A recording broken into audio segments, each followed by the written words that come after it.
সকালের নাস্তায় আজকে রুটি বানাবো, আর আজকে রুটিগুলা 2 মিনিটে বানায় ফেলবো। এখানে কিন্তু অনেকগুলো আটা আছে, তবে সবগুলা রুটি বানাইতে আমার মাত্র লাগছে 2-3 মিনিট। বাচ্চারাও এখন রুটি বানাইতে পারবো অনেক ইজি ভাবে। এখানে আমি ফার্স্টে একটু তেল নিয়ে নিছিলাম, তারপরে রুটিটা দিয়ে একটা চাপ দিছি হালকা করেই তো হয়ে গেছে। এই দেখেন এই আটাটা আমি কি শেপ দিলাম, তবে এটা কি সুন্দর গোল হয়ে গেছে মাশাআল্লাহ। শুধু আটাটা গোলাই দিলে বাচ্চারাও খেলতে খেলতে বানায় ফেলতে পারবো। আয়ান এখানে দেখা বলতেছে বড় আমি আমারে দাও একটু বানাই, পরে তো ও বানাইছিল। এটা আমি digital dream store BD Facebook page থেকে নিয়েছি, কারো ভালো লাগলে অবশ্যই নিয়ে নিবেন।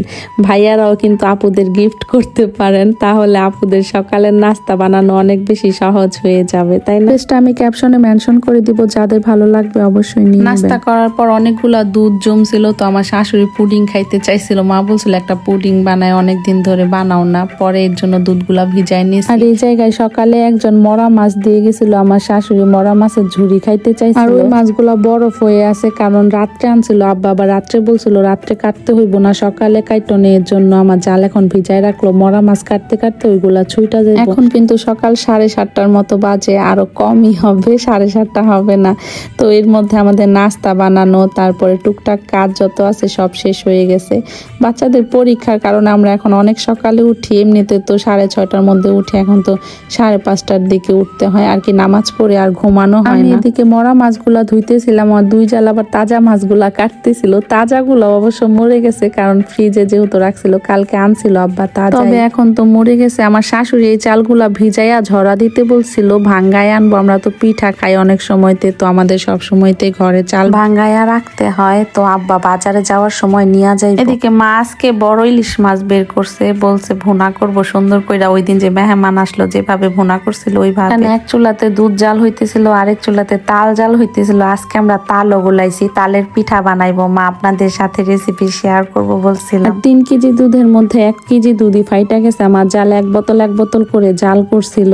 পরে এগুলা দিয়ে ভাবছি ছানা বানাই ফেলবো নে, তো এই কারণে আমি আবার ঝরা দিয়ে রাখলাম। দুধগুলা যেহেতু অনেক দিন হয়েছে, এই কারণে কয়েকটা বোতল ফাইটা গেছে। কয়েকটা বলতে কি 4টা বোতলই ফাইটা গেছে। বাইরে আইসা দেখি আব্বাও বাজার থেকে চলে আসছে, আর এই যে চালগুলা নিয়ে আসছে মেল থেকে ফাঁকি করে। আবার রুটি আনছিল, আজকে বাচ্চাদের জন্য চিপ আনে নাই। তারপর আব্বারে বলতেছিলাম কি আব্বা একটু ঢাইলা দেন, আমি যেহেতু ভিডিও করতেছিলাম। পরে আব্বাই আমার ঢাইলা দিল। এখন এগুলো একটু ঠান্ডা হইলে পরে আমার শাশুড়ি ঢিপ ফ্রিজে রাইখা দেব। দুধটা জাল হয়ে গেছে, তালও জাল হয়ে গেছে, এগুলা দিয়ে রাত্রে চালের রুটি দিয়ে খাইব। আমি এদিকে দুধ জাল হওয়ার পরে ডালটা বাগার দিয়ে নিতেছি, কারণ বাহিরে আর কি নিব, ভিতরে বাগার দিয়ে ফেললাম সুন্দর করে। এরপর বাহিরে আইসা দেখি মাছ সিদ্ধ হয়ে গেছে, আমার মেজো জাল বাইসা নিতেছে, পরে আমিও সাথে বাইসা। সকালে যে মরা মাছগুলা কাটলাম না, ওইগুলা এরকম সিদ্ধ করে তারপরে সুন্দর করে বাইচ্ছা এগুলাকে কষায় নাই লেবু পাতা দিয়ে আর কি, ওইটার আমরা ঝুড়ি খোলানো বলি। আমার জাল পুঁই শাক দিয়ে চাপা দিয়ে রান্না করছে, আর ঝুড়িগুলা রান্না করছে। ডাল তো আমি ভিতরে রান্না করলাম। এখন আমার শাশুড়ি আবার ইলিশ মাছটা রান্না করে নিল। এখন আমি এই জায়গায় পুডিংটা বসাবো, কারণ রান্না বাড়া শেষ। পুডিং আমি 1 চামচ দুধ দিয়ে দিছি, চিনি দিছি 1 চামচ, সাথে 3টা ডিম দিছি। 4টা ডিম দিলে ভালো হইতো, তবে ডিমগুলো বড় ছিল তো, যে কারণে 3টা দিছি। এখন এটা আমি ব্লেন্ডার করে নিব। মাঝে সামিউনের ভাত দিয়ে নিতেছিলাম, কারণ ও তো পরীক্ষা দিতে চলে যাইব। আর ইলিশ মাছের তেলটা দেখা কেউ আবার বললেন না এত তেল কেন, এগুলো আসলে তেলের উপরেই রান্না করে। ও ভাত খাইতেছিল, এখানে আমি ক্যারামেল বানাইয়া পুডিংটা বসাবো ভাবছি, বসাই দিয়ে ওরে নিয়ে যাব স্কুলে পরীক্ষা দিতে। আর আমি ক্যারামেলটা খুব শর্টকাট এভাবে বানাই, অনেক বেশি সুন্দর হয় এভাবে, কোনো পানি টানি কিছুই দিই না। একবারে প্রথম যখন আমি পুডিং বানাইছিলাম তখন না আমার ক্যারামেল বানাইতে অনেক বেশি কষ্ট হয়েছিল, তখন আসলে বুঝতাম না।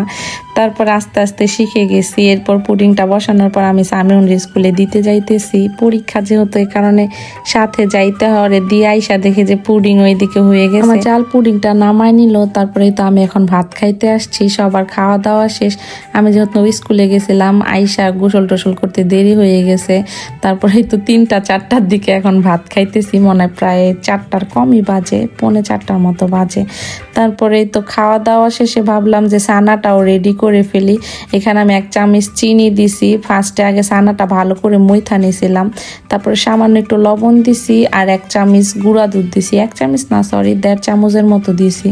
এখন এটা দেখতেছিলাম মিষ্টি শেপ হয় নাকি, আজকে একটু নরম হয়ে গেছিল যে কারণে মিষ্টি শেপ হইতেছিল না। প্লেটটার মধ্যে আগে আমি একটু ঘি মাখাই নিলাম। এখন এই তো ছানাটা সুন্দর করে দিয়ে দিব। ফ্রিজে রাখলে এটা অনেক সুন্দর শক্ত হয়ে যাবে। এই জায়গায় 1 কেজি দুধের ছানা, কেউ বলবে কটুক হয়েছে মাত্র।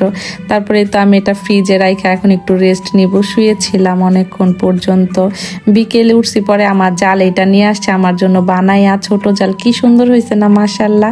আমি তো সব সময় বলি ওর অনেক গুণ আছে, আমার কাছে তো অনেক বেশি কিউট লাগছে এটা। আমি সাজায় রাখছি এজন্য। পুডিংটা ফ্রিজে রাখছিল, ঠান্ডা হওয়ার পরে সন্ধ্যায় আমি নামাই নিতেছি। আজকে সন্ধ্যায় কিছুই বানাই নাই, বাচ্চারা পুডিং খাবে, ছানা খাবে। মা আবার দুপুরে রান্নার পর তালের পিঠাও বানাইছে, ওইটা অবশ্য আপনাদের সাথে শেয়ার করিনি। কালকে সুন্দর করে রেসিপি দিয়ে দিব, না ভিডিও অনেক বেশি বড় হয়ে যাবে। আর আপুরাও তালের পিঠার অনেক অনেক রেসিপি চাইছেন আমার কাছে। আয়ান এখানে খাইয়া দেখতেছিল, অনেক বেশি মজা হয়েছে। ও বলতেছিল আমার জালের দিকে রুটির জন্য আটা খোলাচ্ছিল। এগুলা হচ্ছে চালের গুঁড়ি, চালের গুঁড়ি দিয়ে রুটি বানাই দিব। দুপুরে যে তাল জাল করে রাখছিল দুধ আর নারিকেল দিয়ে, ওইটা দিয়ে চালের রুটি দিয়ে খাইবো। আমি এদিকে ছানাটা পিস পিস করে কাইটা নিতেছি, ফ্রিজে রাখাতে দেখেন কি সুন্দর শক্ত হয়ে গেছে। তো আজ এ পর্যন্তই, কথা হবে অন্য কোনো ভিডিওতে। সবাই ভালো থাকবেন, আল্লাহ হাফেজ, আসসালামু আলাইকুম।